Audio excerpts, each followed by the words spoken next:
কিন্তু দুঃখজনক হলেও সত্য, এই আজকে দেখলাম আয়না ঘরের দৃশ্যগুলো অনেকে এখন রং করে মুছে দিয়েছেন। ওখানে অনেক কয়েদি যারা আজ 14 বছর 12 বছর 10 বছর গুম হয়েছিল আয়না ঘরে, তারা কত কিছু লিখে রেখেছিল, ওই কথাগুলো দেখলাম মুছে মুছে দিয়েছে। আজকে পেপারে ছবি বেরিয়েছে। কেন মুছে দিলেন? জালেমদের এই নিশানাগুলো মোছা ঠিক হয়নি, এগুলো দিয়ে বিচার করার দরকার। কত কঠিন বিষয়। মা আর বাবাকে এক রুমে আটকে রেখে দুধের শিশুকে আর এক রুমে রেখে দুধ খেতে দেয়নি মায়ের এই মহিলা। আন্তর্জাতিক রিপোর্ট বের হয়েছে কালকে, যে ছেলে মেয়েকে দুধ পর্যন্ত খেতে দিত না বাচ্চাদের। মা বাবাকে ব্ল্যাকমেল করে বলতো এটা বলা লাগবে, নয়তো আপনার ছেলে মেয়েকে দুধ খাওয়াতে পারবেন না। কত নিচে নেমেছিল মানুষ। আমি নিজে দেখেছি এই আঙ্গুলগুলো মানুষের নখ এত বড় বড় হয়ে যেত। এই নখগুলো দিয়ে তারা দেয়ালে শিয়ালে এইভাবে লিখে রাখতো ভাঙ্গা ভাঙ্গা অক্ষরে, যে ভাই যদি কেউ বাইরে যেতে পারেন এই নাম্বারটায় জানাবেন যে আমি বেঁচে আছি। আজ 5 বছর 7 বছর 10 বছর পড়ে আছে, কেউ জানে না। এমন কেউ যে কোথায় আছে তাও জানে না। ভাঙা ভাঙা অক্ষরে দেখলাম লিখে রাখতো যে ভাই আমি যদি কেউ বাইরে যেতে পারেন আমার এই নাম্বারটা একটু জানিয়ে দেবে, যে আমি আজ কয় বছর আছি জানি না, কিন্তু আমি বেঁচে আছি। আর মানুষ এখনো এই জালেমের পক্ষে সাফাই গায় যে কি করেছে, ববো পালিয়ে যাওয়া লাগবে। শয়তান তোমার সাথে তো হয়নি, আমি নিজে ভিকটিম, আমি টের পাই। আমার ওই কথাগুলো মনে উঠলে এখনো গাও শিউরি ওঠে। 3টা বছর আমারে ফাঁসির কন্ডেম সেলের ভেতরে 24 ঘন্টা তালা লাগানো। কারারক্ষে আমার জন্য 2টা বরাদ্দ ছিল, আবার সিসি ক্যামেরা দিয়ে রাখতো আমার সাথে কেউ যেন কথা না বলে। কেন আপনি এগুলো করলেন? কি লাভ পেয়েছেন? এখন তো নিজের দেশেও থাকতে পারলেন না। যা অবস্থা করে গেছেন, মরণের আগে আর দেশে আসতে পারবেন? মানুষ পিটিয়ে ভর্তা বানিয়ে ফেলবে। আর 5 মিনিট থাকার আহ্বান করছিলেন যে আর 5 মিনিটে আমি একটু বক্তব্য দেব। 5 মিনিট হলে একেবারে আলু ভর্তা হয়ে যেতেন। সেদিন এই যে মৌলভী বাজারে যাবার সময় হেলিকপ্টারের যে পাশে যে দরজা আছে ওটা তো হুক সিস্টেম। আমি শুধু হাত দিয়েছি, পাইলট আমারে বলছে ওখানে বেশি হাত দেবেন না, খুলে গেলে কিন্তু পড়ে যাবে। আমার মনে মনে হচ্ছিল আল্লাহ, ওরা 2 বোন পালিয়ে গেল, যদি একটু খুলে যেত, একটু যদি খুলে যেত তাহলে কি হইতো গো। আর যদি আমার সামনে পড়তো, 2 জনরা আমি একেবারে আল্লাহর ওলি বানিয়ে ফেলতাম। এর পরের অংশটা যেহেতু আমাদের জন্য, সেজন্য পরের অংশটা আমি বলছি। এবার মঞ্চে বসা সম্মানিত ব্যক্তিবর্গ, সামনে বসা মুসলমান ভাইরা, পর্দার আড়ালের সম্মানিতা মা এবং বোনেরা, প্রশাসনের ভাইরা, প্রাণ প্রিয় কুমিল্লাবাসী, আল্লাহর দরবারে শুকরিয়া জানাচ্ছি যিনি আমাদেরকে মানুষ বানিয়েছেন। অন্য কিছু বানাতে পারতেন, অন্য কিছু যদি বানাতেন এরকম সম্মান দিতেন না। ওয়ালাকাদ কাররামনা বানি আদম, আমি বনি আদম সন্তানকে সম্মান দিয়েছি। অথচ পৃথিবীতে আদম সন্তানের সম্মান নিয়ে সবচাইতে বেশি খেলা করা হয়। কথা বোঝেন? 15.5 বছরে বহু মানুষ খেলা করেছে, এখন সামনে যেন আর খেলা কেউ করতে না পারে। মানুষের সম্মান নিয়ে সিনেমিনা খেলা যাবে না। লাকাদ খালাকনাল ইনসান ফি আহসানি তাকওয়িম, সবচাইতে সুন্দর করে আমি আল্লাহ মানুষ বানিয়েছি। আপনি অন্য কিছু নিয়ে খেলা করেন, মানুষের জীবন নিয়ে খেলা করবেন কেন? তার সম্মান নিয়ে খেলা করবেন কেন? ইন্নাল মুলুকা ইযা দাখালু ক্বরিয়াতান আফসাদুহা ওয়া জাআলু আইজ্জাতা আহলিহা আদিল্লা ওয়া কাযালিকা ইয়াফআলুন। সূরা নমলের 34 নম্বর আয়াতের মাঝের অংশে আল্লাহ দিয়েছেন, পৃথিবীতে যারা জালেম, যদিও এটা বিলকিস রানীর জীবন থেকে নেওয়া, তিনি বলেছিলেন এই কথা তার সভাসদ বর্গকে, যে কোনো জালেম যদি ক্ষমতায় যায়, কোনো এলাকায় যদি কোনো জালেম প্রবেশ করে, তাহলে 2টা কাজ করে জালেমরা। এদিকে তাকা, কয়টা? 1 নম্বরে ওই এলাকায় ফাসাদ সৃষ্টি করে।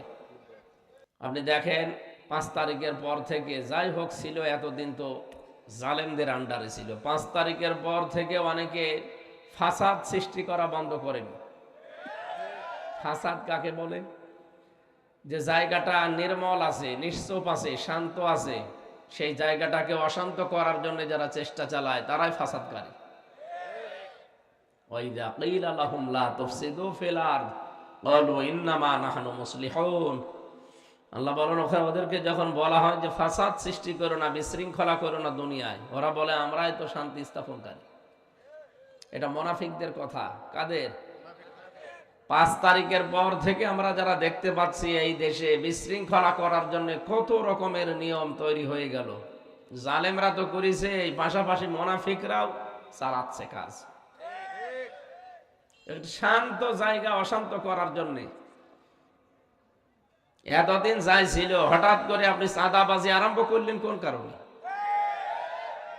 এটা একটা বিশৃঙ্খলা না? স্বাভাবিক জীবন যাত্রা নষ্ট করে দেওয়া। এটা আজকে এক চাঁদাবাজকে পিটিয়ে আদা মারা করে ফেলিস। আমার মনে হয় এসব পিটিয়ে আদা মারা না, এ মেরে ফেলাই দরকার, কারণ এগুলো ফ্যাসাদ সৃষ্টি করছে। আমরা একটা শান্ত নির্মল জীবন চাচ্ছি। আমার কথার ওজন টের পাচ্ছেন? আলহামদুলিল্লাহ। এই জন্য জালেমরা যদি ক্ষমতায় যাওয়ার আগেই ফাসাদ সৃষ্টি করে, ক্ষমতা পেলে কিন্তু ডবল করে আরম্ভ করবে।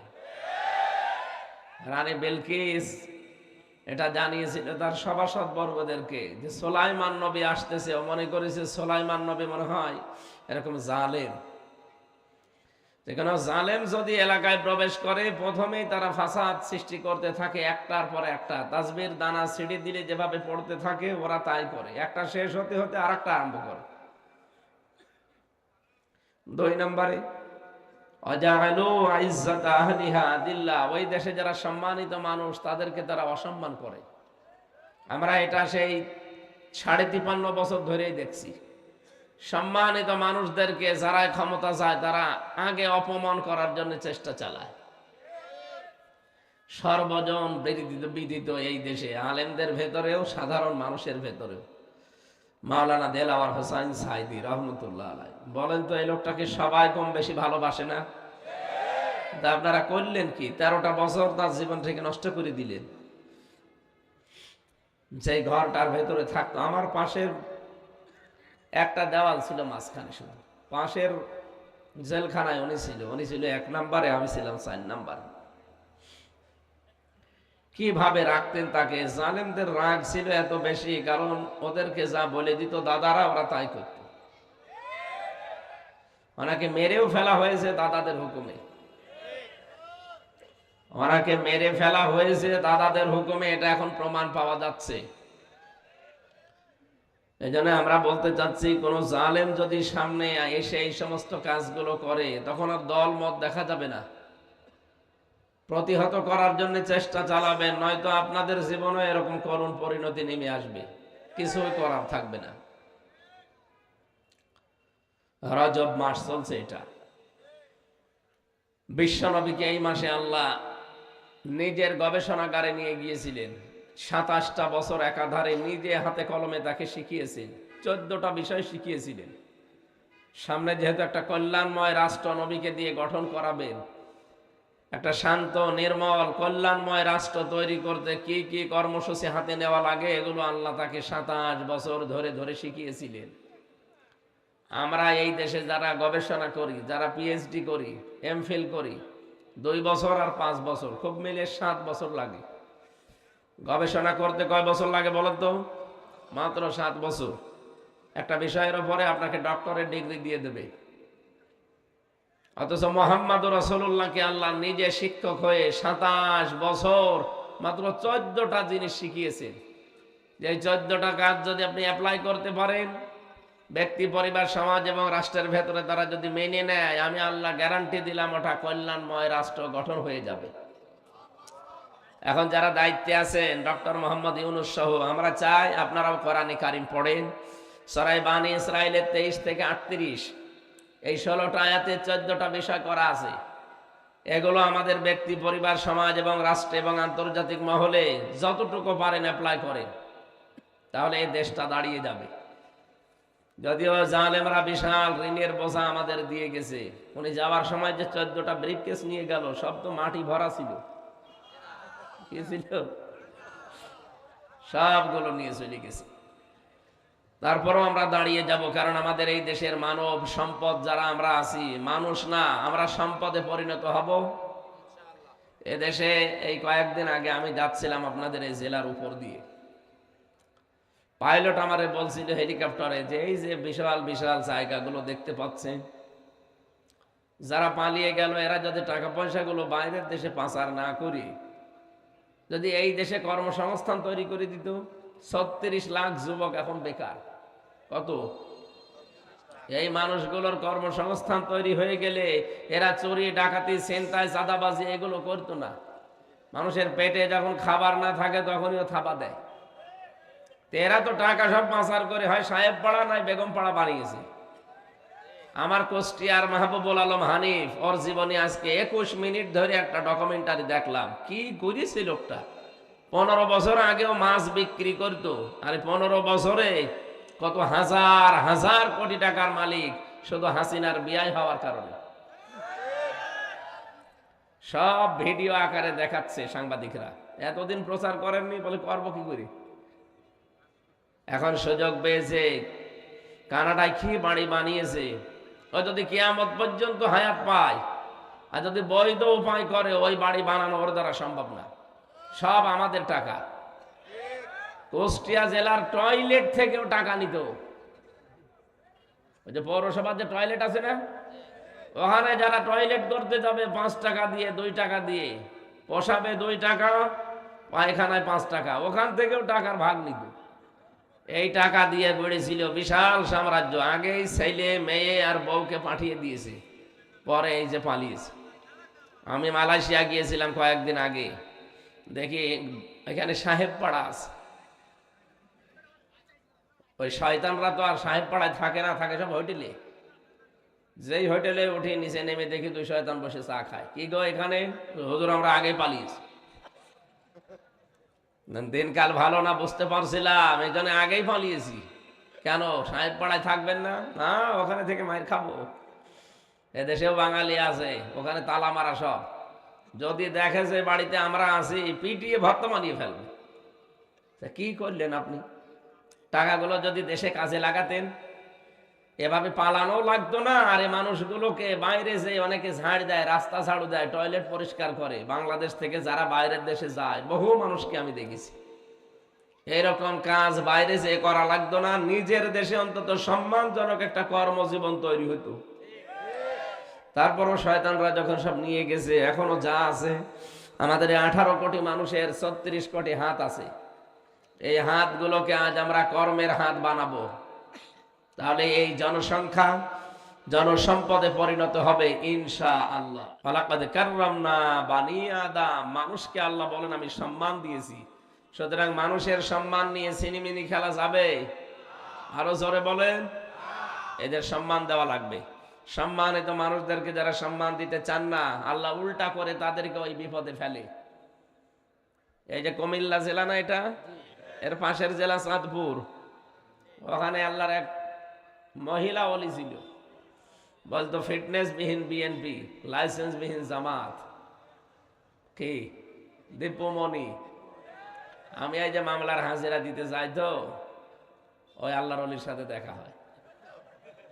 ও যা যা বলেছে ওই কথা আল্লাহ ওর ওপরে এখন উল্টো করে ফেলিস। ওর এখন ফিটনেসও নেই, লাইসেন্সও নেই। চেহারার যা অবস্থা, ফিটনেস আছে শুকিয়ে গেছে, আর লাইসেন্স তো নেই। জালেমদেরকে আল্লাহ এত করেন পরিণতি দেবে ভাবতাম, কোরআনে পড়তাম, কিন্তু মনে হয়তো আরো দেরি হবে। এত তাড়াতাড়ি আল্লাহ দিয়ে দেবে আমি জানতাম না। যা যা বলেছে ওরা, আল্লাহ মনে হচ্ছে ওইটা উল্টিয়ে ওদের উপরে কাজে লাগাচ্ছে। বলেন তো এখন বাস্তবে আপনি অন্যদিকে নেবেন না। এই দীপুমণি, শেখ হাসিনা, আর একজন তো আল্লাহর ওলি মরিয়েই গেল, মতিয়া চৌধুরী, ওটা নাই, গেছে গেছে, আল্লাহ যা করে করুক। তো এই যে 2 জন এখনো বেঁচে আছে, এদেরকে কেউ কাজের মহিলা হিসাবেও বাড়িতে এখন নেবে?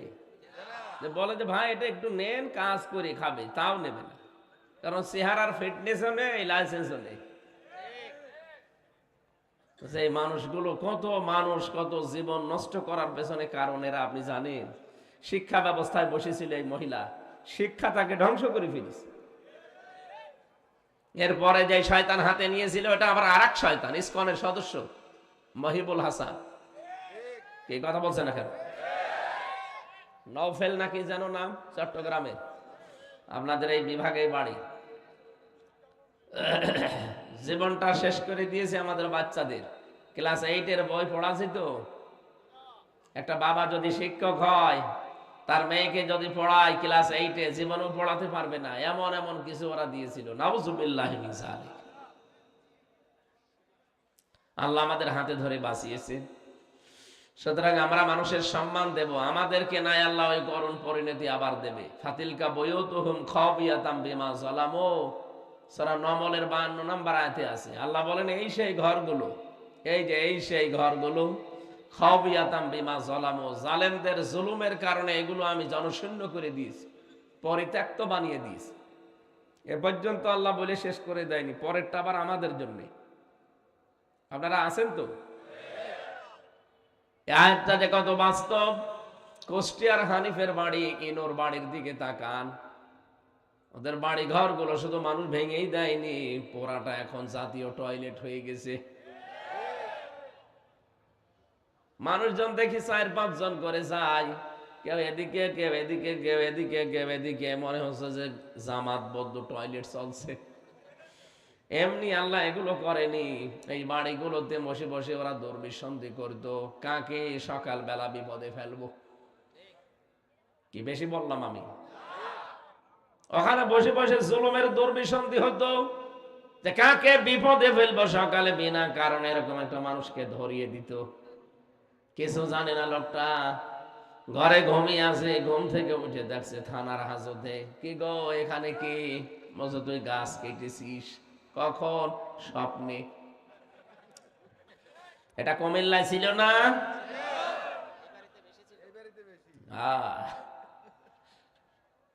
আমারও নিয়ে আসলো বাড়ি থেকে, কুষ্টিয়ার সেই হালসা ডাবিরা ভিটা, সেখান থেকে নিয়ে এসেছে। পরের দিন পেপারে শয়তানরা দিয়েছে, ওনার আমরা চোড় হাঁস থেকে নিয়েছি। পুরাটা মিথ্যা কথা। তো মিথ্যা ওরা বলে কি করি? শয়তান মাঝে মাঝে আমার মনে হয় চিন্তা করতো যে আল্লাহ আমি এই দেশে থেকে করবো কি? আমার চাইতে বড় বড় শয়তান এখানে আছে, তো না আমিও জীবনে এত মিথ্যা কথা বলিনি, আমি অন্য দেশে যাই।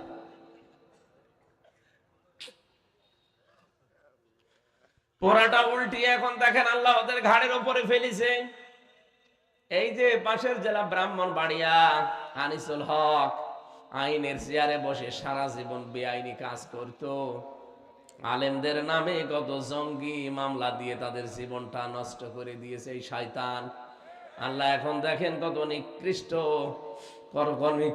পরিণতি আল্লাহ তারে দেখিয়েছে। এখন শুকিয়ে গেছে, মালের এখন আর সে বয়স নেই। আলেমদের মাজায় দড়ি দিয়ে যখন আদালত প্রান্তরে নিয়ে যেত, ওই শয়তানরা দেখতাম টিপ্পনি কাটতো। ওই যে যেটা দরবেশ সালমান রহমান নাকি যেন নাম, এই সন্তান দেখতাম এত বড় বড় দাড়ি নিয়ে ম্যাজিস্ট্রেটের ঘরে ঢোকে, কি যেন সলা পরামর্শ করে আর বেরিয়ে আসে। তারপরে ম্যাজিস্ট্রেট আমাদেরকে আরো কড়াকড়ি করে। আমি নিজে দেখেছি, আমার মাজায় দড়ি দিয়ে, পায়ে ডান্ডা বেড়ি দিয়ে, হাতে হ্যান্ডকাপ দিয়ে যখন নিয়ে যাচ্ছিল, ওই শয়তানকে আমি দেখলাম ও ম্যাজিস্ট্রেটের ঘরে ঢুকে কি যেন বলে, বেরিয়ে আসে সারা পরামর্শ করে, আর তখনই ওরা আমাদের বিরুদ্ধে কঠিন কঠিন রায় দেয়। আমার মনে হয় ওরা যদি এরকম কিছু না বলতো, যে ম্যাজিস্ট্রেট ও নিজের মনে যদি রায় দিতে পারতো, ও ন্যায় বিচার করতে পারতো। ওই একই ম্যাজিস্ট্রেট 5 তারিখের পরে আমার মামলা তুলেছি, শুধু মামলাটা হাতে নিয়ে বলছে কি দেখে রায় দেব, এর ভেতরে তো কোনো মাল দেখি না, জান সব আমি খারিজ করে দিলাম। বলতে গেলাম একবার যে ম্যাজিস্ট্রেট সাহেব, এই মামলা তো 3 বছর আপনার কাছে ছিল, তখন তো বলেননি যে কোনো মাল নেই, হঠাৎ এখন বলছেন কোনো মাল নেই। এইটাই বলতো যে হুজুর আমার হাত বাঁধা ছিল, ওই যে দরবেশ আসতো, আনিসুল হক আসতো, এসে আমার হাত বেঁধে দিয়েছিল, আমার কিছুই করার নেই। এখন আমার হাত খোলা আছে, এখন আমার ন্যায় বিচার করার শক্তি সামর্থ্য চলে এসেছে।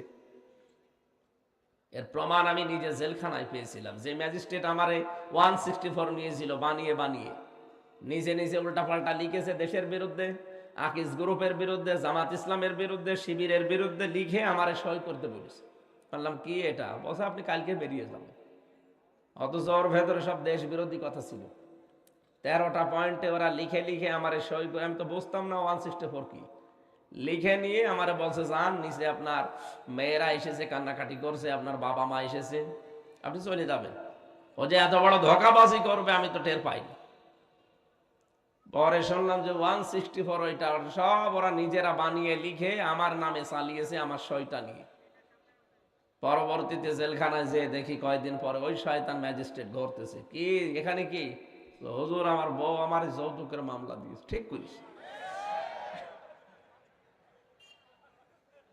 বলছে আমার বরদোয়া দিয়ে না, এটা আমার কিছু করার না, উপর থেকে আমার এই স্বরাষ্ট্র মন্ত্রণালয় আইন মন্ত্রণালয় থেকে যা বলতো আমি তাই করতাম। তো তা বলে আপনি যাইনি শুনে একজন মানুষের জীবন নষ্ট করবেন?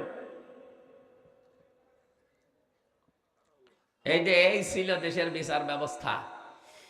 ওরা নিজেরা, আমি বাস্তবে তো টের পেয়েছি, নিজেরা এই কাজ করতো যে না আজকে কিছুই করার নেই। অথচ ওই লোকটাই আগস্টের 5 তারিখের পরে রায় দিচ্ছে যে যান সব মামলা জামিন না খারিজ করে দিলাম। যে মামলা জামিনই হয় না 3 বছর, সেটা খারিজ হয় কি করে?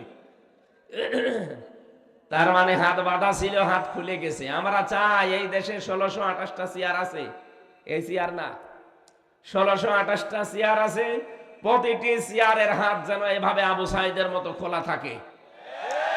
এটা চান না? কারা চান দেখি? লিল্লাহে তাকবীর। আমার ভাইরা, আল্লাহ এখানে যেন হাতের আঙ্গুল দিয়ে এভাবে দেখাচ্ছে এখানে কত আলেম বসে আছে। দেখেন, ফাতিলকা বয়ুত হোম, বাইতুন দেননি, বয়ুত বহু বচন, হোম মানে তাদের। আল্লাহ বলেন এই সেই ঘরগুলো খাওয়াবিয়াতান আমি জনশূন্য করে দিয়েছি, বিমা জলাম, এদের জুলুমের কারণে। আমি হানিফের বাড়ি ইনোর বাড়ির কথা বললাম এই কারণে দুইটা আমি দেখেছি। বাকি সারা দেশের 630টা থানা কম বেশি জালেমদের বাড়ি ঘর আমি দেখতে যাই, একটু যে দেখি যে কিচ্ছু নেই, পায়খানার প্যান্ট পর্যন্ত খুলি নিয়ে চলে গেছে। আপনাদের এই জেলার এই যে লালমাই, লাকসাম, এখানে 2 জন পরপর মন্ত্রী ছিল, ওদের বাড়ি ঘর যে দেখেন, বাড়ি ঘর গুলো এখন জনশূন্য, পরিত্যক্ত হয়ে গেছে। কত রাগ ছিল মানুষের বলেন তো? বাড়ি ঘরের ইট পর্যন্ত মানুষ যদি খুলি নিয়ে চলে যায়। আল্লাহ বলেন এটা করেছিলাম এই কারণে, কারণ যে জায়গায় জুলুম হয়, অত্যাচার হয়, ওই জায়গাটা অভিশপ্ত হয়ে যায়। কোন সূরা বললাম যেন? সূরা নমল 19 নাম্বার পারা, 20 নাম্বার পৃষ্ঠা, 7 নাম্বার লাইনের 52 নাম্বার আয়াত, শেষের অংশে পাবেন। ইন্না ফি যালিকা লায়াতাল লিকাউমিন ইয়ালামুন। রব্বুল আলামিন বলেন অবশ্যই এর ভেতরে শিক্ষা আছে, যারা জ্ঞানী তাদের জন্য লামে তাকিদ আছে। এখানে কি শিক্ষা নেওয়া লাগবে আজকে? জালেমদের এত বড় শিকড় যদি আল্লাহ কেটে ফেলতে পারে, বলেন তো কত বড় গভীর শিকড় ছিল জালেমদের। কোনদিন ওরা ভেবেছে যে 41 সালের আগে ওদের কিছু হবে? ভাবেও নাই। ইউনিয়নের দারোয়ান থেকে শুরু করে সংসদ পর্যন্ত সব ওদের লোক সেট করা ছিল। তাও প্রতিটি স্তরে 8-10 জন করে ওদের লোক। আমি তো রিমান্ডে দেখেছি সবই ওদের, মামলার আয়ু ওদের, ম্যাজিস্ট্রেট ওদের, পিপি ওদের, জজ ওদের, রায় দেবে ওদের, রিমান্ডে নেবে ওরা, সবই ওরা। আমাদের জন্য একটা উকিল নাম কাগজে দাঁড়ায় তো তার কথা শুনলেও চলে, না শুনলেও চলে। এত বড় বিশাল শিকড় নিয়ে এগিয়ে যাচ্ছিল। আল্লাহ বলেন ফাকুতিয়া দাবিরুল কওমিল্লাযিনা যালামু, জালেমদের শিকড় কাটা হয়ে গেছে। কেটেছে কে জানা নেই, কতিয়া মজুর না, এর ফাইল জানা নেই।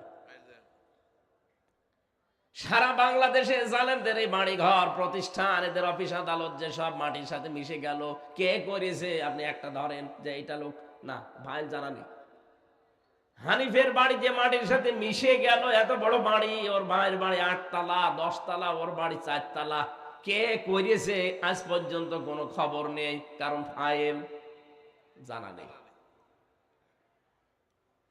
আল্লাহ বলেন ফাইল জানা নেই এই কারণে, কারণ পরবর্তীতে জালেমরা যে অ্যাকশন নেবে কি করে, কাউকে তো পাবে না। এই জন্য ফাইল আমি ঠিক রাখি নাই, কে ভেঙেছে কেউ জানে না। আমি যদি এত বড় শিকড় সব উল্টিয়ে ফেলতে পারি নাম না জানা অবস্থায়, আগামীতে যারা চেয়ারে বসবেন তারা যদি জালেম হয়, তাদের বাড়ি ঘর 5 বছর পরে শ্মশান হয়ে যাবে। এই জন্য হিসাব নিকাশ করে পথ আগাবেন। অনেকে তো পাগল হয়ে গেছেন, টের পাচ্ছেন কিছু বাস্তবতা। তারেক জিয়া ওখান থেকে পাগল হয়ে গেল যে কি শুরু করেছে এরা, মনে হচ্ছে ক্ষমতায় আমরা চলে এসেছি। অত সহজ না, এদেশে ইসলামপন্থী সব এখন এক হয়ে যাচ্ছে। আমেরিকার একটা আন্তর্জাতিক রিপোর্ট পেয়েছেন আপনি, গোয়েন্দা সংস্থার? ওরা তো খ্রিস্টান, ওরা আন্দাজে রিপোর্ট বানায়নি। ওরা কি আমার মামাতো ভাই? ওরা রিপোর্ট দিচ্ছে কি, এই দেশে তৃতীয় এক শক্তি ইসলামপন্থী যারা, তাদের জাগরণ হচ্ছে, এরা সামনে রাষ্ট্র ক্ষমতায় বসতে যাচ্ছে। এমনি এমনি বলে নাই। আগস্টের 5 তারিখের আগে এই দেশে মাত্র 100 জনের 15 জন মানুষ চাইতো যে দেশে ইসলাম কায়েম হোক। এখন মানুষ 100 জনের 58 জন চাচ্ছে এই দেশে ইসলাম কায়েম হোক। এদেশে সব এখন এক হয়ে যাচ্ছে। এক করে দিচ্ছে কে? আল্লাহ। দেখেন সব এক হয়ে যাবে। অথচ কিছু মানুষ এই দৃশ্য দেখে তারা পাগল হয়ে গেছে, তাদের এখন আর কিছু করার নেই, তারা আন্দাজে মিথ্যা ছড়াচ্ছে। যে ফজু পাগলা একজন আছে এই কিশোরগঞ্জের, আগে ছাত্রলীগের সভাপতি ছিল, হাসিনা নমিনেশন দেয়নি, ওটা দল পাল্টিয়ে যোগ দিয়েছে আর এক দলে। ফজলুর রহমান, নাম হচ্ছে ফজু পাগলা। ও বলছে এই দেশে ইসলামপন্থী যারা আছে, বাইরের দেশের মুসলমানকেও যদি নিয়ে আসে, সব মিলে এরা 10 ভাগ ভোট পাবে। আরে ভাই, ভোটে 15 বছর হয়েছে, আপনি আন্দাজে বলেন কেন? ভোট দিয়ে দেখেন কয় ভাগ পায়। আন্তর্জাতিক রিপোর্ট কিছু খেয়াল করে না, আন্দাজে মানুষকে এখন দেখছে যে কিছু করার নেই, তো উল্টা পাল্টা বলে একটু সাহস নিয়ে যা থাকা যায়। বাটপাড়ির সময় শেষ। তারেক জিয়া তো জ্ঞানী মানুষ, বুঝে ফেলেছে, বারবার বলছে আপনারা থামেন, কি আরম্ভ করেছেন। এখন কিন্তু আর অত সহজ না। এদেশে আর কিছু না থাক, ইসলাম কিন্তু থাকবে। এই জন্য সব এখন ইসলামের জন্য এক হয়ে যাচ্ছে। জামাত ইসলাম, চরমনাই, হেফাজত ইসলাম, খেলাফত, সব কিছু যদি এক হয়ে যায়, এদেশে 100 জনের 58 জন না, 100 জনের 100 জন মানুষ দেখবেন ইসলাম চায়। অন্যান্য যারা আছে চিন্তা করবে আর বাইরে থেকে করব কি, আমরা তো আল্লাহর বান্দা, দেখি না আল্লাহ কিভাবে আমাদের চালায়। 54 বছর তো দেখলাম বিভিন্ন জিনিসের চালানো, কিছুই পাইনি। এখন আমরা শুধু দেখতে চাচ্ছি আল্লাহর কোরআন দিয়ে চললে কেমন লাগে। হিন্দু পর্যন্ত বলছে, গতকালকের রিপোর্ট, এক হিন্দু পুরোহিত ঠাকুর বরিশালে, সে জানিয়েছে যে ইসলাম যদি দেশে আসে আমরা সব চাইতে বেশি নিরাপদে থাকবো। কয়েকদিন আগে গাইবান্ধার এক হিন্দু ঠাকুর কথা বলেছিল যে ইসলাম যদি দেশে আসে আমরা মায়ের কোলে থাকবো, কারণ পিরোজপুরের রিপোর্ট তারা পেয়েছে, আল্লামা সাইদি যতদিন তিনি এমপি ছিলেন, ওই দেশের হিন্দুরা মায়ের কোলে যেভাবে থাকে ওইভাবে ছিল। আমি বাংলাদেশে সবচাইতে বেশি মাহফিল করতাম পিরোজপুরে, বাগেরহাটে, ওই লাইনে। আমি গিয়ে ওই দোকানদারকে জিজ্ঞাসা করতাম, হিন্দু দাদার, যে কেমন এখন আছেন আর আগে কেমন ছিলেন? বলছে এখন জাহান্নামে আছি, আগে স্বর্গে ছিলাম। ওরা তো জান্নাত জাহান্নাম বিশ্বাস করে না, নরক বিশ্বাস করে। বলছে এখন নরকে আছি, আগে স্বর্গে ছিলাম। মাওলানার যে আচরণ, ও তো হিন্দু খ্রিস্টান বৌদ্ধ মুসলমান দেখতো না, সব তার কাছে সমান ছিল। সুবহানাল্লাহ বলতে পারেন নাই? হিন্দু পর্যন্ত মাওলানার জন্য, ওনারা নাম ধরেও ডাকে না, অসম্মান হবে, এই জন্য মাওলানা বলে। সব হিন্দু দাদা বড় হয়ে গেছে, 95 বছর বয়স, বলছে মাওলানা। আমরা দেখতে পাচ্ছি, যেহেতু আল্লাহ আমাদের দেখাবেন, সূরা কসসের 6 নম্বর আয়াতে আপনি পাবেন, অনুমাক্কিনা লাহুম ফিল আরদ, এই জমিনে আমি আল্লাহ শাসন ক্ষমতা এদেরকে দেব, কারণ এরা নির্যাতনের স্টিম রোলার এদের উপরে চলেছে। যদিও এটা মুসা নবীর উপরে নাজিল হওয়া আয়াত, মুসা নবীর সংক্রান্ত নাজিল হওয়া আয়াত, এটা কিন্তু কিয়ামত পর্যন্ত থাকবে। অনুমাক্কিনা লাহুম ফিল আরদ, আমি জমিনে তাদেরকে শাসন ক্ষমতায় বসাবো। কেন বসাবো জানো? অনুরিয়া ফিরাউনা ও হামানা ও জনুদাহুমা মিনহুম মা কানু ইয়াহজারুন, আমি ফেরাউন, হামান আর তার সৈন্য বাহিনীকে দেখাতে চাই, যাদেরকে তারা বেশি ভয় পেত তাদেরকে আমি জমিনে ক্ষমতা দিয়ে ওদেরকে দেখাবো। 53 বছরে একটা দলকে তারা সবচেয়ে বেশি ভয় পেত, এই জালেমরা। কথা বলেন না কেন?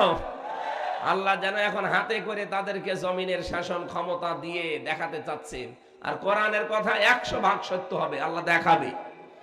আমরা ওই দেখার আশায় আছি। কথা বলেন। আল্লাহ যেন চর্মচোখে 56,000 বর্গ মাইল তার কালাম দিয়ে চলছে, এটা দেখে মরার তৌফিক দেন। আরো জোরে বলেন আমিন।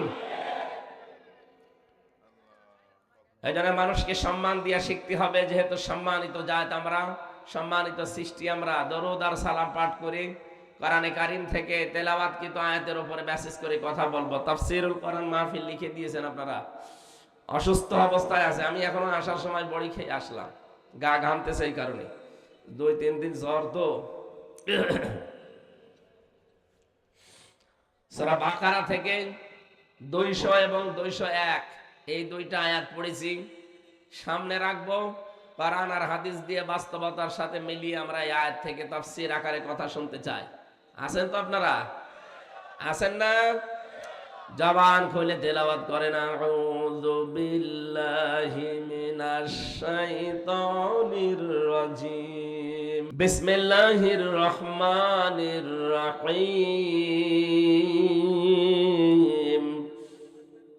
ফামিনান নাসি মান ইয়াকুলু রাব্বানা আতিনা ফিদ দুনিয়া ওয়া মা লাহু ফিল আখিরাতি মিন খালাক। রব্বুল আলামিন বলেন, মানুষের ভেতরে অনেক মানুষ এমন আছে, তারা এই কথা বলে, হে আমাদের রব, আমাদেরকে দুনিয়া দিয়ে দাও। কি দাও? দুনিয়ায় আমাদেরকে দিয়ে দাও। ওয়া মা লাহু ফিল আখিরাতি মিন খালাক, এদের জন্য আখিরাত বলতে আর কিছু নেই, কোনো অংশ আমি আর বাকি রাখি না। এই জন্য আমরা শুধু দুনিয়া না, আমাদের কথা কেমন হবে আল্লাহ পরের আয়াতে দিয়েছেন, আমিনহুম মাইয়াকুলু রাব্বানা আতিনা ফিদ দুনিয়া হাসানা। মানুষের ভেতরে এমন মানুষ আছে, তারা এই কথা বলে, হে আমাদের রব, দুনিয়ায় হাসানা দাও, কল্যাণ দাও, স্বস্তি দাও, শান্তি দাও, নিরাপত্তা দাও। অফিল আখিরাতি হাসানা, আখিরাতে কল্যাণ, শান্তি, স্বস্তি, নিরাপত্তা দিও। ওয়াকিনা আযাবান নার, জাহান্নামের আগুন থেকে আমাদেরকে বাঁচাও। তাহলে এখান থেকে দুইটা বিষয় আমরা পেয়েছি। এক নম্বরে যারা দুনিয়া চায়, আল্লাহ তাদেরকে যতটুকু আছে ভাগ্যে ওইটা দিয়ে দেয়, কিন্তু আখিরাতে তাদের কোনো অংশ আল্লাহ আর বাকি রাখে না। আমরা কি দুনিয়াদার? আরো আসতে বলেন। নবীজি আয়াতের ব্যাখ্যায় জানিয়েছেন, তোমরা দুনিয়ার সন্তান হও না, তোমরা আখিরাতের সন্তান হও। পৃথিবী কিন্তু কারো জন্য আপন না। এই দুনিয়াকে আপনি যত আপন করতে চাবেন, দুনিয়া আপনার জীবনও আপন হবে না। বিশ্বনবী উদাহরণ দিতে গিয়ে জানিয়েছেন, একটা লোক নদীর পানিতে, সমুদ্রের পানিতে নেমেছে। পানিতে নামার পরে 2 হাত দিয়ে পানি বেশ শক্ত করে, মজবুত করে খামচা দিয়ে পানি ধরিছে। ও যখন হাত তুলবে, নবীজি বলেন, দেখো তো ওর হাতের ভেতরে আর 1 ফোঁটা পানি বাকি আছে কিনা। হাতের এই আঙ্গুলের কর দিয়ে, ফাঁকা জায়গা দিয়ে সব পানিগুলো খেয়ানত করে বেরিয়ে যাবে। পৃথিবী ঠিক এইরকম, যত আঁকড়িয়ে ধরবেন মজবুত ভাবে, আস্তে আস্তে সব হারিয়ে ফেলবেন। এ দুনিয়াকে আপনি যত আপন করতে চান, পৃথিবী কিন্তু অত আপন আপনাকে মনে করে না। পৃথিবী থেকে এখনই যদি মাওলানা শফিকুল ইসলাম বিদায় নেয়, এ দুনিয়ার কোনো কিছু আসে যায় না। ঠিক দুনিয়া চলবে, ওনার ওই জায়গায় আর একজন এসে বসবে। কথা বলেন না কেন?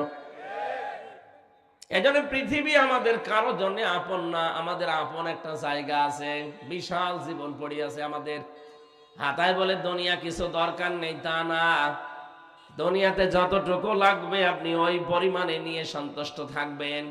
কেউ যদি দুনিয়ার এই পরিমিত বিষয়গুলো পরিমিত ভাবে ব্যবহার করে যেতে পারে, মহান আল্লাহ তার জন্য 3টা পুরস্কারের ব্যবস্থা করেছেন।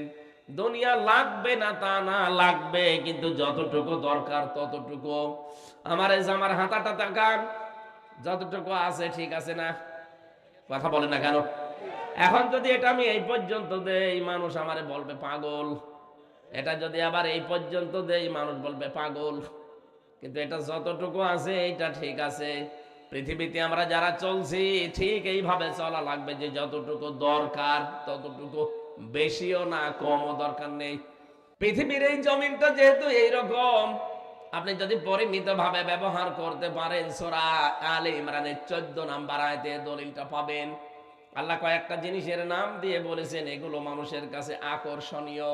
যুজ্জিনা লিন্নাসি হুব্বুশ শাহাওয়াতি মিনান নিসা ওয়াল বানিনা ওয়াল কানাতিরিল মুকানতারাতি মিনাজ যাহাবি ওয়াল ফিদ্দা। এখানে 6টা জিনিসের নাম আছে।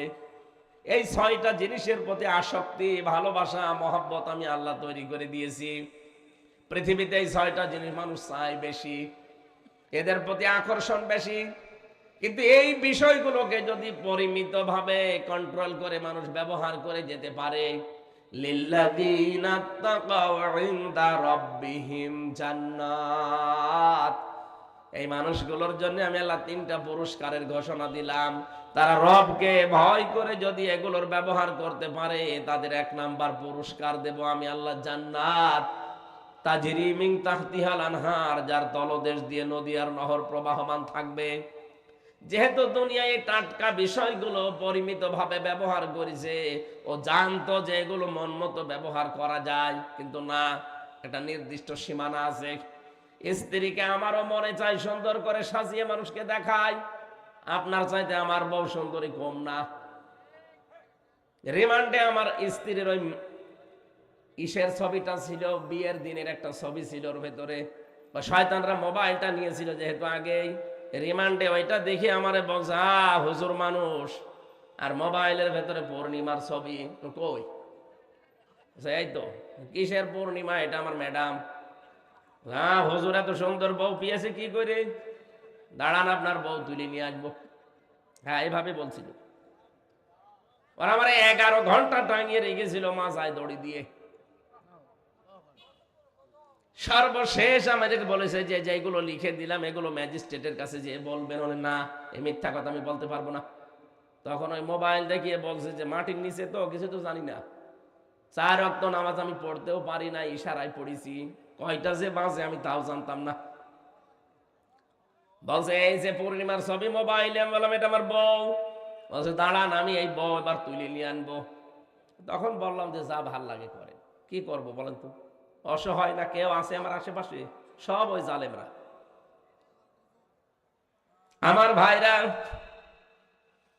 এই জন্য এটা সাজিয়ে গুছিয়ে যদি দেখানোর বিষয় হয়তো আমিও দেখাতে পারতাম। আমারও মনে চায় যে আপনার বউকে যেভাবে, আপনার মেয়েকে, আপনার পুত্রবধূকে মানুষকে দেখিয়ে শান্তি পান, আমারও তো মনে চায়।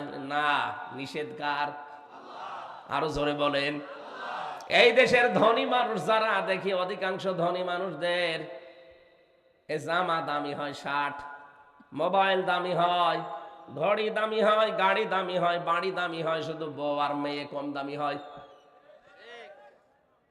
এদের মেয়েদের, এদের বউদের, এদের পুত্রবধূদের কোন জায়গায় কি আছে, অনেকে চোখের এই ক্যামেরা দিয়ে সব একবারেই ফ্ল্যাশ মেরে নেয়। কেন? এটা কি দেখানোর বিষয় দুনিয়ায়? এটা দেখানোর বিষয় আছে শুধু আপনার জন্য, যার বউ সে দেখবে। কথা বলেন ঠিক কিনা? এই যে আপনি ব্যবহারটা করলেন সুন্দরভাবে, সঠিকভাবে, উল্টা পাল্টা ব্যবহার করেননি, এই কারণে আল্লাহ আপনাকে 3টা পুরস্কার দেবেন। এমন জান্নাত আল্লাহ আপনার জন্য বানিয়ে রেখেছেন যে জান্নাতের তলদেশ দিয়ে নদী আর নহর প্রবাহমান থাকবে। কয়দিন আপনি থাকতে পারবেন? খালিদিনা ফিহা, চিরকাল। কতদিন? ওয়াজওয়াজুম মুতাহহারা, আল্লাহ বলেন পবিত্র স্ত্রী তোদেরকে দেওয়া হবে।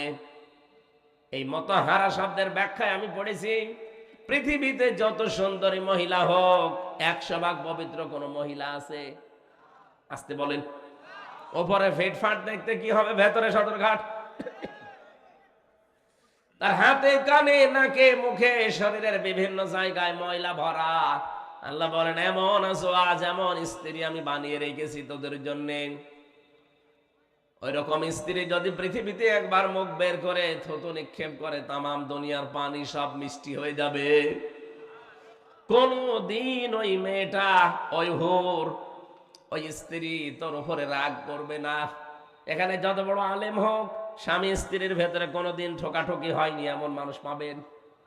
এই যে এটাতে জিজ্ঞেস করেন। যত ভালো মানুষই মনে করেন না কেন, প্রত্যেকের ঠোকামুখি আছে। স্ত্রীর 100 ভাগ মন পাওয়া সম্ভব না। আল্লাহ বলেন এই নিয়ামতটা আমি নিজে বানাবো জান্নাতে, ওয়াজওয়াজুম মুতাহহারা। কোনদিন তোর বউ, তোর স্ত্রী তোর উপরে কোনদিন রাগ করবে না, মনোমালিন্য হবে না। জোরে বলেন সুবহানাল্লাহ। এটা যে কত বড় জরুরি দামি জিনিস, কত দরকারি জিনিস, আমরা যারা বিবাহিত তারা টের পাই। আজ হাজারো পরিবারে স্ত্রীর মন খারাপ থাকার কারণে স্বামীর আয়ু কমে যাচ্ছে। কারণে অকারণে স্ত্রী কথা বন্ধ করে দেয়। কি কথা বলছে না কেন? আর মেয়ে লোক যদি কথা বন্ধ করে দেয় বাড়িতে, ওই পরিবারের মতো এরকম অশান্ত পরিবারে দুনিয়ায় আর নেই। একটা ঘটনা পড়েছিলাম, স্ত্রীর সাথে কথা বলে না স্বামী, কি শাড়ি কেনা নিয়ে। স্বামী বলছে ঠিক আছে আমারও কথা বন্ধ, তুমি যদি নিজের থেকে কথা না বলো ছাতা আমিও বলবো না। এই রাতের বেলা শীত চলছে, স্ত্রীর কাছেও থাকে না, বাইরে থাকে। খড়কোটায় আগুন লাগিয়ে লাগিয়ে খড়কোটার আগুনের তাপ নেয়। আল্লাহর ইশারা 3 দিনের মাথায় একদিন খড়কোটার আগুন বেয়ে বেয়ে ওর লুঙ্গিতে লেগে গেছে, ও তো টের পায়নি। স্ত্রী জ্বালানার ফাঁকা দিয়ে তাকিয়ে দেখছে আগুন লেগে গেছে জায়গায়। চিন্তা করছে এখন যদি কথা বলি তাহলে আমার প্রেস্টিজ নষ্ট হবে, কথা বলবো না, যাক ওর পুড়িয়ে যায় যাক। আবার মনে মনে ভাবে ওর যদি পুড়িয়ে যায় তাহলে আমার কি হবে, কি? কিন্তু কথা তো বলা যাবে না, কথা বললে আমার প্রেস্টিজ যাবে। কি করা যায়? স্ত্রী তখন জানালা থেকে মুখ অন্যদিকে ঘুরিয়ে জোরে জোরে বলতেছে, আমি কারোর সাথে কথাও বলি না, কারোর সাথে লঙ্গিতে আগুন লাগলে তাও বলি না। স্বামী চিন্তা করছে হচ্ছে কি, তাকিয়ে দেখে লঙ্গিতে আগুন। তাড়াতাড়ি আগুন লিভিয়ে বলছে দরকার নেই, জীবনে আর কোনোদিন বেঁচে থাকতে বউর সাথে কথা বন্ধ করবো না, এখনই পুড়িয়ে যেতাম। সম্মানিত মা বোন বিভিন্ন জায়গায় আছেন, আমি জানি, কান খাড়া করে শোনেন। এই দেশে হাজারো স্ত্রীর কারণে পুরুষ মানুষের আয়ু কমে যাচ্ছে। আপনি কারণে অকারণে বিনা কারণে স্ত্রী কথা বন্ধ করে দেয় স্বামীর সাথে, ও বেচারা শেষ পর্যন্ত মারতেও পারে না, সহ্যও করতে পারে না, মানসিক রোগী হয়ে যায়। এরকম পুরুষ মানুষ দেশে নেই? কারা কারা আছেন হাত তোলেন তো। অনেকেই আছে না। মা বোন যারা শুনতে পাচ্ছেন, এমনকি এই যে রেকর্ড হচ্ছে শুনবেন, আপনি কি মনে করছেন স্বামীর এই মন খারাপ নিয়ে আপনি জান্নাতে যেতে পারবেন? জীবনও না। কোন স্ত্রী যদি মারা যায় আর স্বামী যদি বলে মন থেকে যে না আমার বউ কিন্তু সত্যি ভালো ছিল, আমার মন মতো ছিল, নবীজি বলেন ওই স্ত্রীকে আল্লাহ নিজ গুণে মাফ করে দেবেন। আল্লাহ মেয়েদেরকে খাদিজাতুল কুবরার মতো হওয়ার তৌফিক দেন, বলেন আমিন। হযরতে খাদিজার জীবনী পড়লাম, কোনদিন হযরতে খাদিজাতুল কুবরা রাদিয়াল্লাহু তাআলা আনহা 1 ওয়াক্ত নামাজ পড়েননি, একটা রোজা রাখেননি, একটা টাকা তিনি যাকাত দেননি, একবারও তিনি হজও করেননি। কারণ এই বিধানগুলো সব তার ইন্তেকালের পরে নাযিল হয়েছে। একটা জীবনে নামাজ পড়লেন না, রোজা রাখলেন না, যাকাত দিলেন না, হজ করলেন না, অথচ আল্লাহ নিজে জান্নাতে তার জন্য একটা ঘর বানিয়ে পাঠিয়ে দিয়েছে স্বামী স্ত্রীর কাছে। নবীজি বসে আছেন, জিবরাইল এসে বলে হে নবী, আল্লাহ আমাকে একটা সুসংবাদ পাঠিয়েছেন যে খাদিজা আপনার স্ত্রী, তার জন্য আল্লাহ নিজে জান্নাতে একটা নয়েজ মুক্ত, আওয়াজ মুক্ত ঘর বানিয়েছে। ওই ঘরে খাদিজা ছাড়া কেউ প্রবেশ করতে পারবে না। আপনি খাদিজা আসলে বলবেন যে আল্লাহ তাকে সালাম দিয়েছে এবং আমি জিবরাইলও তাকে সালাম দিয়েছি। পৃথিবীতে একটা মহিলাকে আল্লাহ নিজে সালাম পাঠিয়েছেন। আর একজন মহিলা, সে ঘর চেয়েছিল আল্লাহর কাছে, এই জন্য আল্লাহ তার জন্য ঘর বানিয়েছিলেন, তার নাম আসিয়া। তার জন্য আল্লাহ ঘর বানাননি, তিনি ঘর চেয়েছিলেন। ইযে ক্বালাত রাব্বি ইবনি লি ইনদাকা বাইতান ফিল জান্নাতি ইলা আখির আয়া। হযরতে আসিয়া বলেছিল, মাবুদ তুমি আমার জন্য একটা ঘর বানিও জান্নাতে, যেখানে বসে বসে তোমারে দেখা যায়। তার জন্য আল্লাহ ঘর বানাননি, তিনি বানাতে বলেছিলেন তাই। কিন্তু খাদিজার জন্য আল্লাহ নিজে ঘর বানিয়ে পাঠিয়ে দিয়েছেন, আর বলেছে এই ঘরটা নয়েজ মুক্ত, আওয়াজ মুক্ত। কেন? হযরতে খাদিজাতুল কুবরা স্বামীর জন্য তার একটা ঘরকে তিনি নয়েজ মুক্ত, আওয়াজ মুক্ত রাখতেন, গোলমাল মুক্ত রাখতেন। বাড়ি থেকে বাইরে যখন নবীজি যেতেন, বাইরে থেকে আসলে ওই ঘরে প্রবেশ করলে তিনি শান্ত হয়ে যেতেন। ও মা বোনেরা, স্বামী যখন বাইরে থেকে আসবে, এই ঘরটা আপনি আওয়াজ মুক্ত করে ফেলবেন, একটা শান্ত নির্মল পরিবেশ তৈরি করবেন ঘরটায়। ও বাইরের পরিশ্রান্ত শরীর বাড়িতে আসলে যেন অন্তত শান্ত সৃষ্ট হয়ে যায়। এমনও স্বামী আমরা এখানে আছি, বাইরে থেকে কর্মজীবন শেষ করে বাড়িতে আসলে মনে হয় ঘরটা জাহান্নাম। কথা বলেন না কেন? আপনাকে খাদিজাতুল কুবরার সাথে আল্লাহ জান্নাত দেবে, আন্দাজে দেবে। সে তার স্বামীর জন্য নয়েজ মুক্ত করতেন, ঘর আওয়াজ মুক্ত, আর আপনি আওয়াজ যুক্ত করে রাখেন। যত সমস্যা ঘরে আসলে 14টা ফরমালিটি আপনি আমার কানে শোনান। আশা করছে হাদিসটা মেনে খাদিজাতুল কুবরার সাথে জান্নাতি হওয়ার চেষ্টা করবেন। বলেন আমিন। যে কথাটা বলতে পর্যন্ত এসেছিলাম, হযরতে খাদিজাতুল কুবরা রাদিয়াল্লাহু তাআলা আনহা প্রতিদিন রাতের বেলা তিনি স্বামীর জন্য দরজার সাথে হেলান দিয়ে তিনি ঘুমিয়ে থাকতেন। নবীজি যে আসতেন একবার ডাক দিতেন খাদিজা, সঙ্গে সঙ্গে খুলে যেত। বিশ্বনবী প্রতিদিনই জিজ্ঞাসা করতেন ঘুমাও না রাতের বেলা? খাদিজাতুল কুবরা বলে, হে রাসূল আপনি বাইরে থাকেন দিনের কাজে, দিন প্রচারে, আমি টেনশনে থাকি, কখন না জানি কোন বিপদ আপনার উপরে চলে আসে। বাড়িতে আসার পরে যদি বারবার ডাকতে থাকেন, উঠতে আমার দেরি হয়ে যেতে পারে। এই জন্যে যতক্ষণ আপনি বাড়ি না আসেন ততক্ষণ ঘুম লাগলেও আমি দরজার সাথে হেলান দিয়ে ঘুমাই। আল্লাহ এই কাজটা এত বেশি পছন্দ করেছেন স্বামীর পেছনে এই শ্রম দেওয়ার জন্য, যে জান্নাতে আল্লাহ ঘর বানিয়ে তার সুসংবাদ দুনিয়ায় পাঠিয়ে দিয়েছে। বলেন সুবহানাল্লাহ। এই জন্য স্ত্রীর কাজ হচ্ছে আজওয়াজুন মুতাহহারা। জান্নাতে আল্লাহ এমন পবিত্র স্ত্রী দান করবেন যে কখনো আপনাকে টেনশন দেবে না, আপনাকে আওয়াজ নয়েজ এগুলো দেবে না, সব সময় আপনার উপরে সন্তুষ্ট থাকবে। এরকম বউ পাওয়া যায় কত বড় নিয়ামত।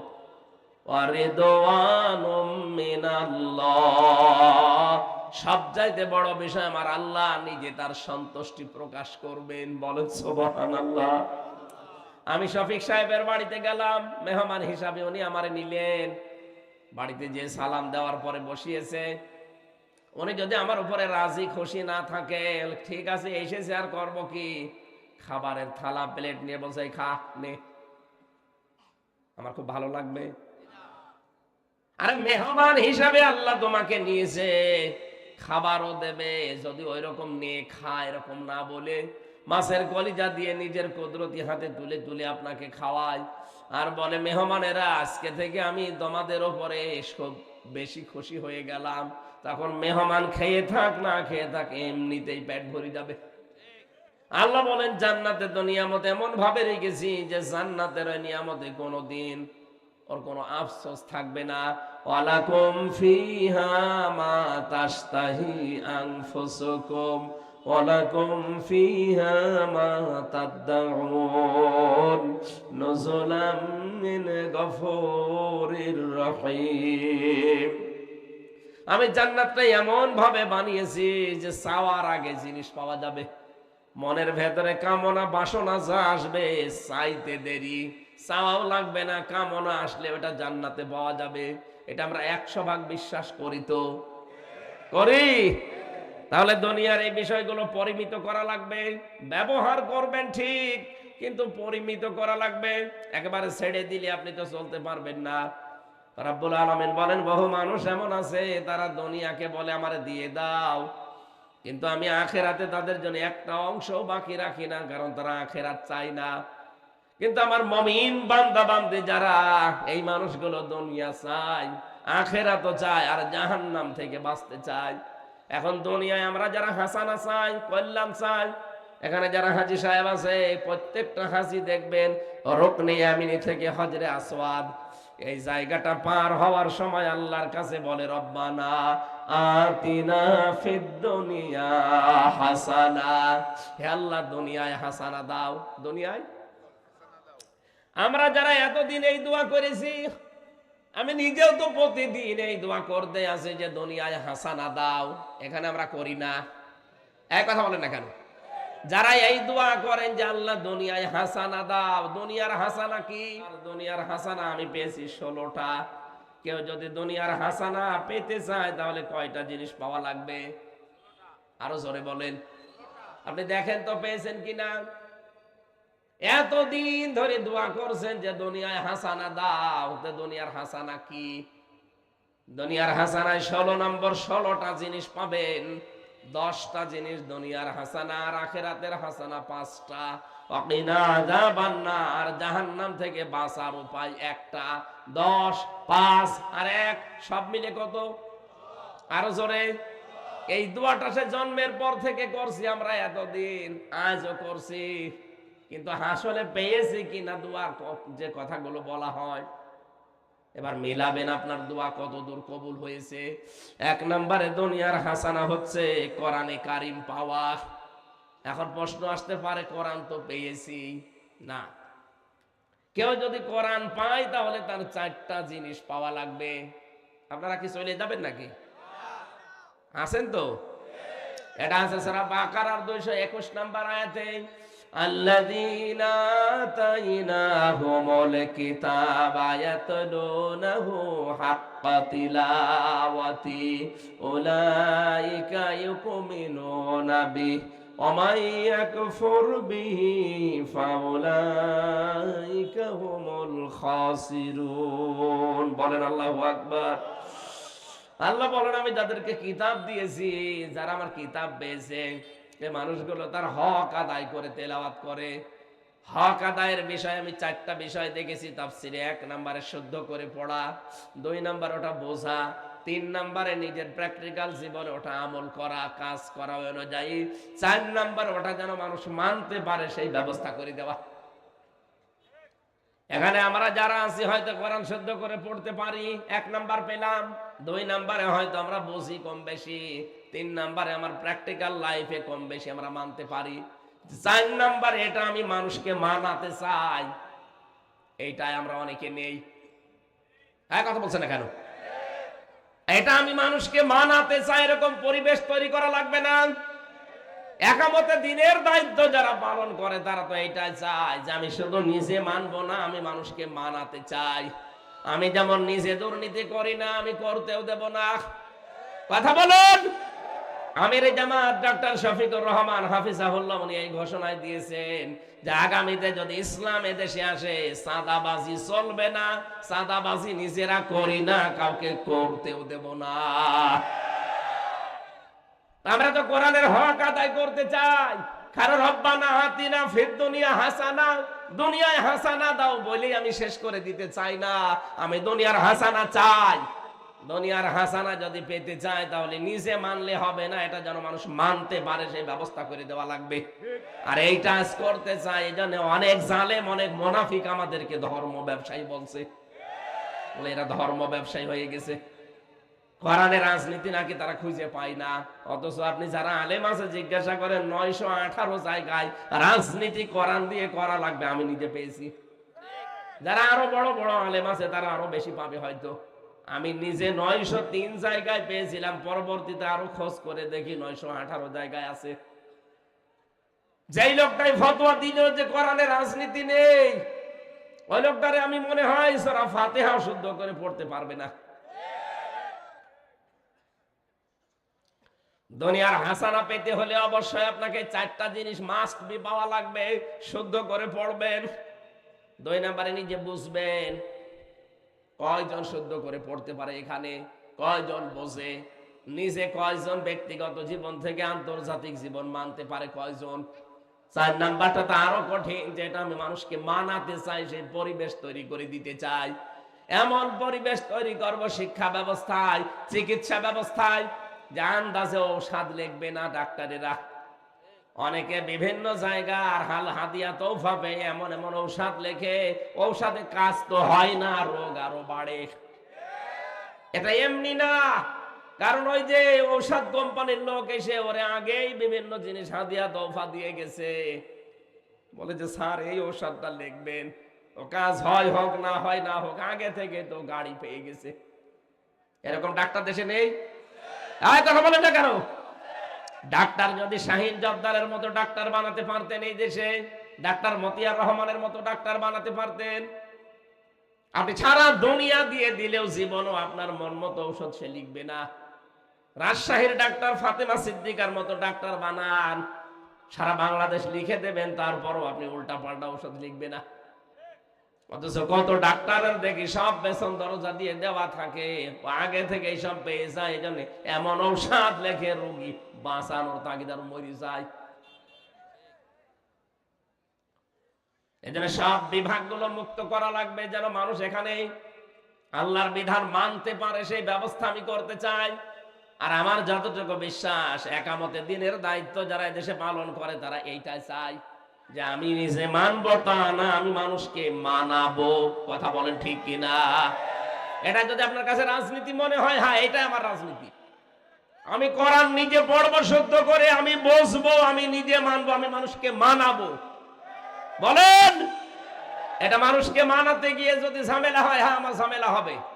যদি এর জন্য দল করা লাগে আমি দল করব, এর জন্য যদি মিছিল করা লাগে মিছিল করব, যদি ভোট দেওয়া লাগে ভোট দেব। কারণ আমি চাই কোরআন মানুষ যেন মেনে নিতে পারে, সেই পরিবেশ দরকার না? হাজারো জায়গায় কোর্টে যাবেন, কুমিল্লার কোর্টে, কোর্টের ইট পর্যন্ত টাকা চায়। বেশি বললাম? কোর্টের ইট না, কোর্টের ম্যাজিস্ট্রেট পর্যন্ত টাকা চাইতে পারবে না, এরকম কোর্টও পৃথিবীতে নবীজি বানিয়েছিলেন। সেই রকম কোর্ট তো আমরাও বানাতে চাই। রব্বুল আলামিন বলেন, যারা দুনিয়ার হাসানা চাও, এইটা এখানে বসেন। 2 নম্বরে কোরআনের হেদায়েত আপনাকে পাওয়া লাগবে। 3 নম্বরে পরিশ্রম করতে পারা, এটা দুনিয়ার হাসানা। আজ আমরা বসে খেতে চাই না, শ্রম দেওয়া লাগবে। লাকাদ খালাকনাল ইনসানা ফি কাবাদ, অবশ্যই আমি আল্লাহ মানুষকে বানিয়েছি কঠোর পরিশ্রমের পর পরিশ্রম দিয়ে।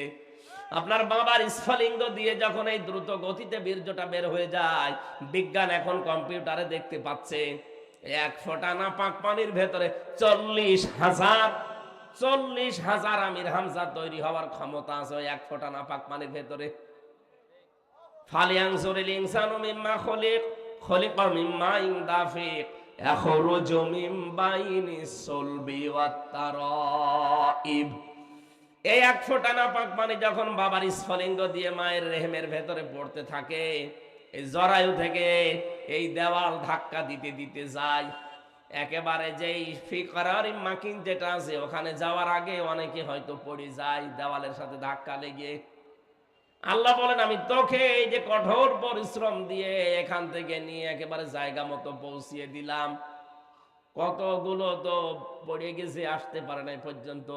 এই পৃথিবীতে একজন মহিলার কেবল 13টা সংখ্যানো ওই জায়গায় পৌঁছিয়েছিল। ক্যালিফোর্নিয়ার এক মহিলার 13টা বাচ্চা হয়েছে, কারো 2টা 3টা 5টা 7টা পর্যন্ত হয়। তার মানে আমি ওখান থেকে পরিশ্রম আরম্ভ করেছি, আমাকে কেউ টলাতে পারেনি। আমি কিন্তু 39,999 জনকে পেছনে ফেলে আমার মায়ের ওই কারারিম মাকিন সুরক্ষিত স্থানে আমি একা পৌঁছিয়েছিলাম। আমি হামজা, আমি শফিক। কথা বলেন না কেন? ওখান থেকেই শেষ করে দেয়নি। 40 দিন আমাকে পাল্টিয়েছে, আমাকে পাল্টাতেছে। বহু রকমের চেষ্টা সাধন আমার উপর দিয়ে গিয়েছে। আমার খাবারের উদ্রেক দেখা দিয়েছে। আল্লাহ পাক বলেন, খাবারের সময় আমি না পাক খাবারটা তোর মুখ দিয়ে দিতে পারতাম, ওই রক্তটা দেইনি। নাভির ভেতর দিয়ে আমি আল্লাহ পাস করে দিয়ে তোকে বাঁচিয়ে রেখেছি। আমি জানাতে চাই দুনিয়ায় যে এই মুখ দিয়ে যেন কোনো নাপাক জিনিস দিবি না। মানুষের জিনিস চুরি করে খাওয়া এটা নাপাক না? না বলে খাওয়া, না বলে নেওয়া, এর নাম চুরি। এটা দেশে নেই। এটা যে দেশে আছে, যে দুপুর বেলা যে মোবাইল চুরি করলো, এইটাই তার প্রমাণ। না বলে নেওয়া, না বলে খাওয়া, এর নাম কি? এটা করা যাবে না। এটা যেমন শুকুরের গোস্ত, যেমন না বলে খাওয়া, না বলে নেওয়া জিনিস, ওই রকমই শুকুরের গোস্ত হারাম, পায়খানা হারাম, এইটাও হারাম। এই নাপাক জিনিস যেন আপনার এই মুখে প্রবেশ না করে। তার মানে দুনিয়ার কল্যাণ হচ্ছে পরিশ্রম করতে পারা। যদি শ্রম দিতে পারেন, পরিশ্রম করতে পারেন, বুঝবেন আপনি দুনিয়ার হাসানা পেয়েছেন। আপনি শ্রম দিতে পারেন, আপনার মেধার শ্রম আছে, আপনার শরীরের শ্রম আছে, আপনার যোগ্যতার শ্রম আছে, আপনার লেখাপড়ার শ্রম আছে, আপনার ক্ষমতার শ্রম আছে। কত জায়গায় শ্রম লুকিয়ে আছে, আপনি একটাও দেন না, শুধু বসে বসে খান। আজ বাংলাদেশে যারা বসে বসে খায়, এরা নাকি আল্লাহর ওলি, এরা তো আল্লাহর গলি। 48,000 দরবারে যারা বসে বসে খায়, পীর নাম নিয়েছে, আল্লাহর ওলি নাম নিয়েছে। কে বলিস আল্লাহর ওলি? আল্লাহর ওলি তো আল কাসিম হাবিবুল্লাহ, যারা শ্রম দিয়ে খায়। কাজ করে খাওয়া লাগবে আপনাকে, কাজ যত ছোট হোক অসুবিধা নেই। কিছু মানুষের অভ্যাসই হয়ে গেছে, কাজ করবে না, শুধু বসে বসে খাবে। কাজ করে খাবেন আপনি, শ্রমের যে ঘাম ঝরবে, নবীজি বলেন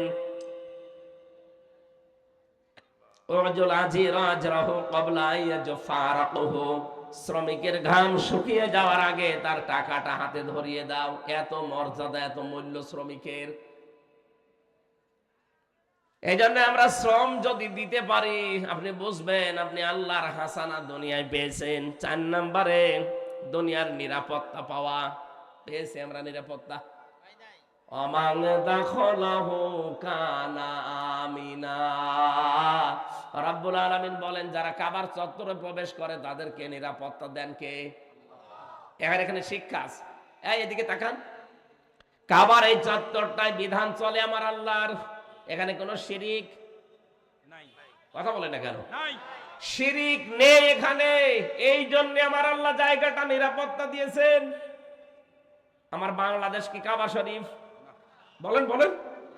এইটাকে যদি আমরা এখন নিরাপত্তা দিতে চাই, মাস্ট বি এই জায়গাটাও শিরিক মুক্ত করা লাগবে।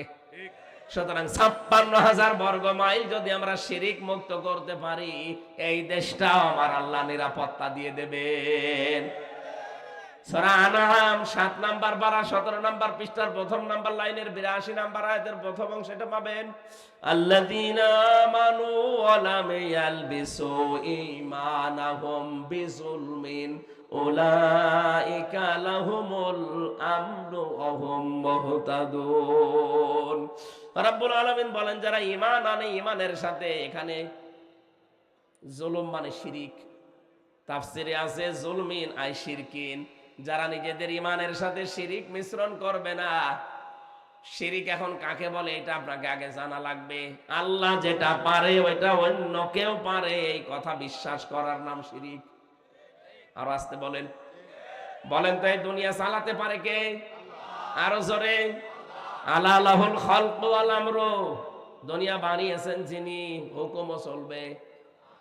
আরো আসতে বলেন। এটা সূরা আরাফের 54 নাম্বার আয়াতের মাঝের অংশে আছে, আলা লাহুল খালকু ওয়াল আমর। দুনিয়া বানিয়েছি আমি, এখানে বিধান চলবে কার? সুতরাং আল্লাহর এই জমিনে আল্লাহর আইন বাদ দিয়ে যারা অন্য আইন এখানে দাঁড় করাতে চান, তারা শিরিক করছেন। আর শিরিক করলে সেই লোকটা মুশরিক। কথা বলছে না কেন? এর চাইতে আর ভেঙে ভেঙে কি বলা যায়? এরপরও অনেকে বলে, হুজুর আমি বুঝি না। এদিকে আসেন, কানের নিচে 2টা থাপ্পড় দিয়ে বোঝাচ্ছি আপনারে। আল্লাহর আইন বাদ দিয়ে অন্য আইন যারা দুনিয়ায় কায়েম করতে চাচ্ছেন, তারা শিরিক করছেন। কারণ আল্লাহ যেটা পারে ওইটা অন্য কেউ বলেন। বলুন, আমি আর নিচে নামলাম না। এরপরও যদি কেউ না বোঝার ভান করে থাকেন, আপনার কপালের হেদায়েত নেই। সুতরাং দুনিয়ার নিরাপত্তা পাওয়ার একটাই পদ্ধতি আছে, শিরিক মুক্ত তৈরি করা লাগবে পৃথিবী। কাবা শরীফ যেমন শিরিক মুক্ত, এই জন্য আল্লাহ শান্তি, স্বস্তি, নিরাপত্তা দিয়ে দিয়েছেন। কাবার বাইরে যাবেন, সেখানে চিন্তায় আছে, মারামারি আছে, গালাগালি আছে, কিন্তু কাবার ভেতরে কোনো মারামারি নাই, পুরাটা নিরাপত্তায় আল্লাহ ঢেকে দিয়েছেন। দুনিয়ার হাসানা চায়, হাসানা চায়, হাসানা চায়, আন্দাজ হাসানা দেবে। দুনিয়াকে শিরিক মুক্ত করো, আর শিরিক আরো কি করে হয় সেই কাজ করেন। কত মানুষ এই দেশে আমরা বলতে শুনি ক্ষমতার উৎস জনগণ, এটা শিরিক। ক্ষমতার উৎস কে? আরো জোরে বলেন কে? আমার এর চাইতে আর ভেঙে বোঝানোর কায়দা নেই, আপনি এখন না বুঝলে বাড়ি চলে যেতেন। যান 5 নম্বরে শান্তি, সুখ পাওয়া। শান্তি আমি পেয়েছি 3টা, সুখ পেয়েছি 4টা, সব মিলে 7টা। শান্তির আরবি হচ্ছে রাহাতুন, শান্তির আরবি হচ্ছে ইসলাম, সিলমন, সালমন। আর সুখের আরবি হচ্ছে রাহাতুন। সুখ 3 প্রকার হয়, শান্তি 4 প্রকার হয়। এত কথা আল্লাহ কোরআনের এই আয়াতের ভেতরে লুকিয়ে রেখেছে। আমরা মনে করি রব্বানা আতিনা ফিদ দুনিয়া হাসানা, একটা দোয়া, দোয়া, কিন্তু সব এর ভেতরে আমার আল্লাহ দিয়েছেন।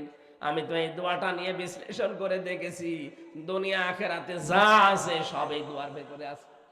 এই দোয়াটা যদি কেউ সত্যি পেয়ে যায়, সে দুনিয়া আখিরাত সব পেয়ে গেছে। বলেন সুবহানাল্লাহ। 6 নম্বরে বেশি সুস্থতা, এটা দুনিয়ার হাসানা। এরপরে ভালো যানবাহন পাওয়া, এটা দুনিয়ার হাসানা। এরপরে হালাল কর্মজীবন, এটা যদি আপনি পেয়ে যান, এটা দুনিয়ার হাসানা। উত্তম বাসস্থান যদি পেয়ে যান, এটা দুনিয়ার হাসানা। কোরআনের সমাজ দুনিয়ায় পেয়ে যাওয়া দুনিয়ার হাসানা। এরপরে সন্তান যেন ভালো হয়, এটা দুনিয়ার হাসানা। এরপরে স্ত্রী যেন ভালো হয়, দুনিয়ার হাসানা। ধৈর্য যেন সব কাজে ধরা যায়, এটা দুনিয়ার হাসানা। এই 10টা বিষয় আমি তাফসীর থেকে পেয়েছি হাক্কানিতে, যে দুনিয়ার হাসানা যদি কেউ পেতে চায়, এই 10টা বিষয় তাকে পাওয়া লাগবে। এখন আপনি বলেন এই 10টা আপনি পেয়েছেন কিনা? রব্বুল আলামিন বলেন অফিল আখিরাতি হাসানা, আখিরাতের হাসানা 5টা।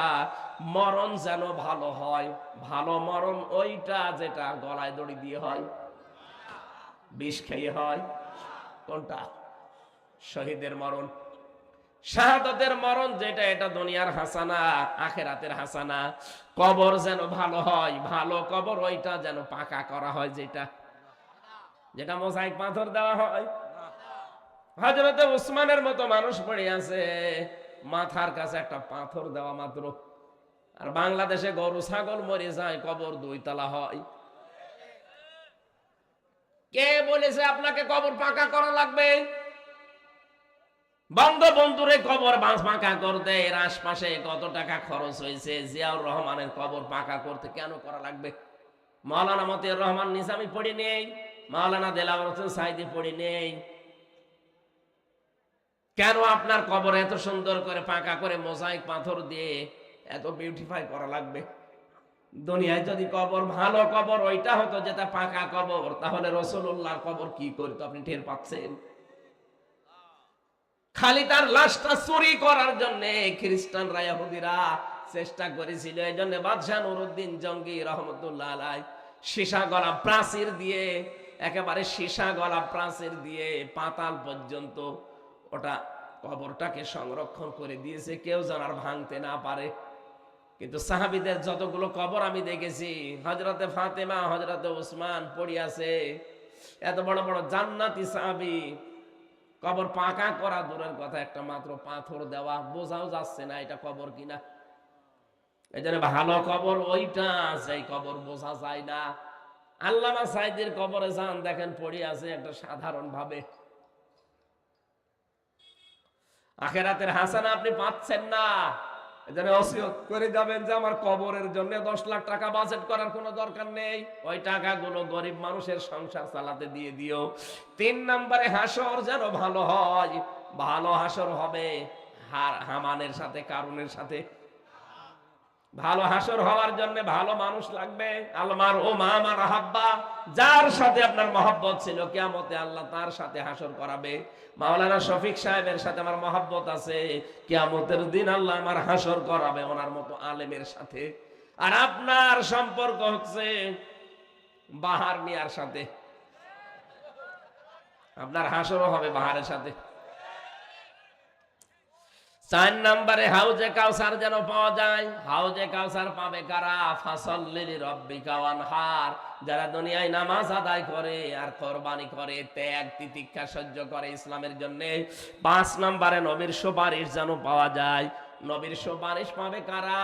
সূরা তাহা 109 নম্বর আয়াতে আছে, ইয়াউমা ইযিল্লা তানফাউশ শাফাআতু ইল্লা মান আযিনা লাহুর রাহমানু ওয়া রাদিয়া লাহু কাওলা। এই 5টা জিনিস যদি আপনি পেয়ে যান দুনিয়ায় মরণের পরে, তাহলে আপনার আখিরাতের হাসানা আপনি পাবেন। ওয়াকিনা আযাবান্নার, জাহান্নাম থেকে আমাদের বাঁচাও। নবীজি বলেন জাহান্নাম থেকে বাঁচার উপায় মাত্র একটা।